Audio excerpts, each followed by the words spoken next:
मुई सुशील कुमार गुरु आवाहक कोसलराज मुक्ति मोर्चा।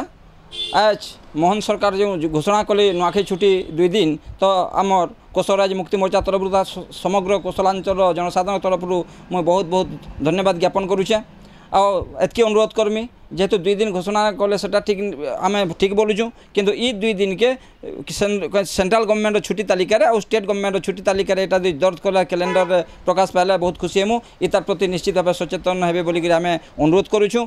आ जेहेतु यहाँ हूँ भाबर तिहार यहाँ हूँ आम नुआखाई तिहार यहाँ सारा पश्चिम ओडिशार बाहर भी नुआखाई भेटघाट हेसी जेनटा कि भारत बाहर नुआखाई भेटघाट हेसी। तो निश्चित भाव में आम इताके आम 3 दिन लगे आम अनुरोध करुचु। पाटनागढ़ महाराज को आम डेप्यूटी सीएम को भेटी आर उपरे आलोचना करूँ से जहाँ भी हो गोटे दिन आगु आम भेटी गोटे दिन पर यहाँ जेहेतु यहाँ डिक्लेयर होचे 2 दिन छुट्टी घोषणा होचे तो कनकवर्धन सिंहदेव महोदय को बहुत बहुत धन्यवाद आम केएमएम तरफ जनाऊँ।